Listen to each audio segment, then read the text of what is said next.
O patrimônio cultural em pauta pelos 1080 AM. Momento do Patrimônio. Produção e apresentação: Guta Teixeira e Diego De Vincenzi. Boa noite, ouvintes. No programa de hoje vamos dar sequência à série de entrevistas sobre a Capela de São Pedro, edificação para a qual o projeto Resgate do Patrimônio Histórico e Cultural da URGS está captando recursos em 2015. Nossos convidados são os dois arquitetos do setor de patrimônio histórico responsáveis pelo projeto de restauração da Capelinha, Renata Manara Tonioli e Igara Pacola. Boa noite, Renata. Boa noite, Igara. É um prazer recebê-los aqui. Boa noite. Boa noite. Esse é o primeiro projeto de restauro que vocês desenvolvem juntos. Como é que está sendo a experiência? Bom, eu e a Renata, a gente já trabalhou juntos com projetos lá no setor de projetos arquitetônicos da Suinfra, que é lá no Campos do Vale. Então a gente já tinha uma experiência de trabalho em conjunto, né? Eu e ela, e com mais a equipe que tinha lá, que é uma experiência boa e grande, porque lida com todos os projetos e com as obras da URGS. Então, era bastante dinâmico, uma demanda grande, e a gente lidava com o projeto e com a obra também. E, bom, depois, com o tempo, a Renata veio aqui para o Patrimônio Histórico, passou a coordenar a área de projetos, e depois de um tempo eu vim, e no fim, a gente formou de novo a equipe, né? Claro, eu entrei na equipe que já estava formada. E esse é o primeiro projeto completo de restauro que aparece como demanda para a equipe ali, depois que a gente entrou, né? Então, bom, e a experiência está sendo muito boa. Assim, no fim das contas, esse projeto da capela é o único que a gente fez do começo até o final ainda, porque a gente tem muitas outras demandas, mas são projetos parciais e tal. Ou reformas de alguns trechos. Mas esse é o único projeto inteiro que a gente está desenvolvendo aqui. E, bom, o trabalho a experiência é muito boa, porque a gente desenvolve em equipe os trabalhos, como, assim, com decisões coletivas, né, conjuntas entre nós, equipe de projeto e tal. A gente tem que lidar com muitas ideias e com muitas possibilidades. E, por isso, o trabalho em equipe funciona muito bem para essas situações. No fim, é assim que a gente tem feito constantemente lá. Eu acho que está funcionando bem legal. É porque, na verdade, ali a gente tem uma equipe multidisciplinar, né? A gente tem parte de projetos, tem eu e o Igara como arquitetos, tem agora uma engenheira, né? Mas também tem a parte de obras que ajuda muito a gente no projeto, que tem arquiteto, tem engenheiro, né? E, na verdade, a gente acaba utilizando tudo isso para a parte de projetos, para tomar as decisões e para conseguir ter uma efetividade maior na hora da obra e saber que foi a melhor decisão, porque os projetos de restauro, eles são muito mais complexos do que um projeto comum, né? Porque todas as decisões têm que ser muito pensadas e muito embasadas na edificação existente, na técnica que foi utilizada. Igual tu parte da pesquisa, né? Tu vai decidir em cima do que tu tem lá, se tu vai manter ou se tu não vai manter, mas enfim, é um projeto muito mais difícil, assim, tem que considerar muito mais coisas, né? Então essa equipe multidisciplinar, ela é fundamental pra gente, pro nosso trabalho, né? E teve também, apesar de eu estar um pouquinho mais de tempo que o Igara lá, eu realmente não tinha pego ainda um projeto desde o início. E teve também uma outra questão que era um projeto que ainda não tinha projeto aprovado no MINC para captação de recursos.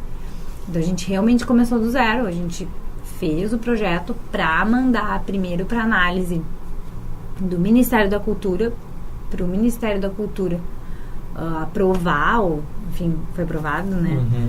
Para começar a captar os recursos, para então a gente poder começar a receber as doações e tentar executar esse projeto, né? Então, na verdade, ele também passou por uma outra área que não só de projetos, e muito importante, e que também foi nova para a equipe, que também eram outras pessoas novas que estavam entrando, né, como o próprio Diego, e que também teve que trabalhar na própria pesquisa histórica e nas questões burocráticas e de documentação que a gente teve para encaminhar para o Ministério da Cultura, porque a capela não tinha ainda um projeto aberto para captação, né, que é como a gente funciona lá, né, com captação de recursos. Então, na verdade, foi bom, foi um projeto pequeno, né, de uma complexidade, enfim, pelo tamanho menor, e que então deu pra gente manipular bem essas coisas novas e aprender pra conseguir, né, já ganhar experiência para um próximo, já saber fazer melhor, né. Então, acho que a Capela também tem isso pra gente, pra equipe, que foi muito importante, e foram todas essas etapas iniciais, assim, então. Pessoal, vocês poderiam descrever de forma geral a capela e as suas características arquitetônicas? Bom, para situar, a capela está localizada na estação agronômica em Eldorado do Sul.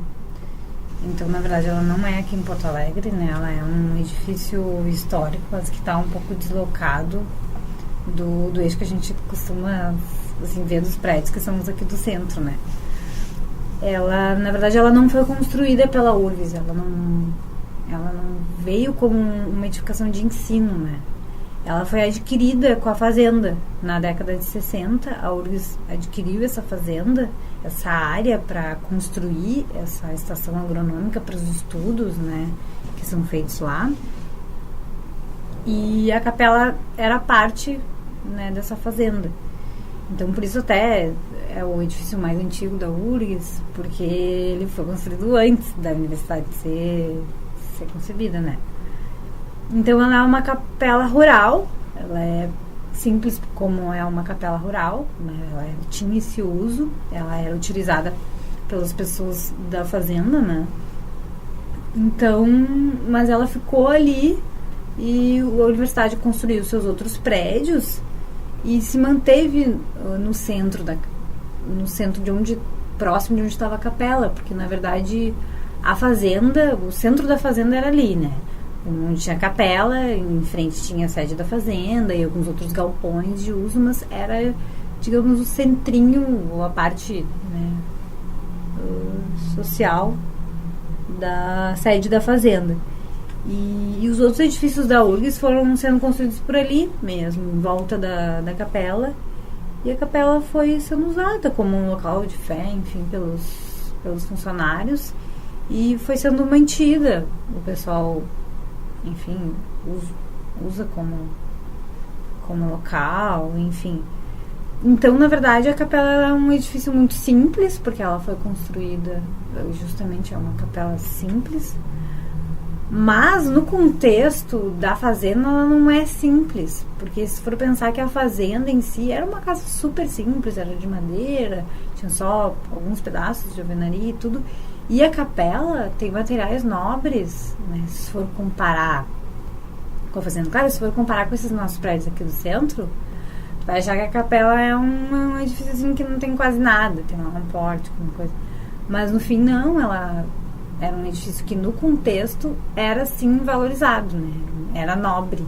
Tem um piso de ladrilho decorado, tem um forro de madeira, né? Telhado de telha de barro, portas com vitrais coloridos. Então, no contexto dela, ela era, assim, um edifício de destaque, assim, um edifício que, como característica, tinha os edifícios de fé, né? Os edifícios de religião sempre tinham essa característica mais elaborados. Ela é uma capela muito pequena, assim, somando a parte da nave e de uma sacristia que tem. Chega a cerca de 60 metros quadrados, então ela é bem pequenininha, né?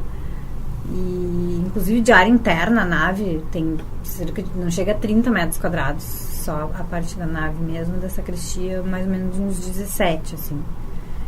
Então, na verdade, ela é muito simples, ela é branca, assim, só pintada, né? Não tem revestimento externo, é alvenaria, portante, telhas de barro. O que ela tem de interessante, então, assim, mais é o ladrilho hidráulico decorado no piso. Tem alguma coisa do forro, forro saia e camisa, que era utilizado bastante. Tem até uma borda no forro da nave que não tem na sacristia, então tem uma supervalorização. A sacristia, por exemplo, tem piso de madeira, já não é o ladrilho decorado que tem na nave, né? Então também tem algumas diferenças, inclusive de pé direito, né? A nave, ela é mais valorizada porque ela é o local de fé, tem um altar, tem algum mobiliário de madeira ali. Então é mais ou menos assim. A gente ainda não conseguiu saber ao fato, assim, de fato, se a nave e a sacristia foram construídas ao mesmo tempo, ou se a navezinha foi construída primeiro e depois a sacristia, porque elas são muito diferentes em vários aspectos, mas ao mesmo tempo elas são muito antigas, ambas, assim, de aspectos construtivos, de materiais. Então, com alguns detalhes, a gente acredita, por alguns detalhes que a gente notou, até de fendas e de... Do encaixe dos dois volumes, né? Isso. E de alguma fissura que aparece ali. E dos detalhes de decoração que às vezes interrompe quando começa um... Até os tipos de telha dos dois espaços não são diferentes, né? Mas que daí pode um ter sido trocado e o outro não. É. Então a gente não sabe, né? Então, mas a gente acredita, pelas evidências, né, cara, que a sacristia é posterior, mas ainda muito antiga. Pouco posterior, né? Pouco posterior, né? Logo eles devem ter sentido a necessidade de uma sacristia, porque acredito que o padre vinha, né, pra rezar ali, enfim. E deve ter tido a necessidade da sacristia e eles fizeram depois. Você não falou a data, né? Falou exatamente. De 1893, ou pelo menos é o que consta na fachada, pórtico, né? A gente acredita realmente que seja de 1873. E mais uma coisa interessante que é legal de comentar dessa parte do entorno dela, de onde ela está localizada, é que foram sendo construídos os edifícios da URGS ali, o alojamento, tem ali próximo também o restaurante, o escritório também, uma série de galpões. Então ele se manteve o centro e se manteve muito bem essas épocas de construção, porque essas novas edificações elas foram construídas já com características da arquitetura moderna, né, que era nos anos 60. Inclusive o alojamento é uma edificação muito interessante dessa época, né, modernista, mas eles coabitam muito bem e inclusive tiveram até, assim, intervenções do espaço externo que foram feitas nessa época, né, que a universidade comprou, que incluem a capela, né, incluem ela como uma edificação do conjunto da universidade, né. Bom, então, como havíamos combinado, nós retomaremos a entrevista na próxima terça-feira, trazendo mais informações sobre o projeto da Capela de São Pedro. Muito obrigada. Boa noite. Obrigado. Boa noite. Boa noite.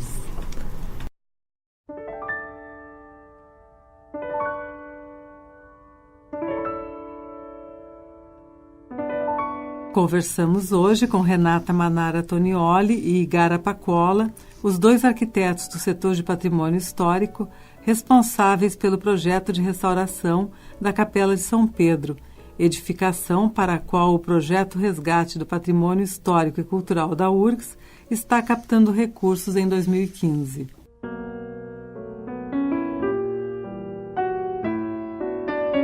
Momento do Patrimônio é uma realização do setor de patrimônio histórico da Superintendência de Infraestrutura da URGS. Produção e apresentação, Guta Teixeira e Diego De Vincenzi. Gravações, Kleber Trindade. Edição e mesa de áudio, Jefferson Gomes. Boa noite a todos e feliz semana.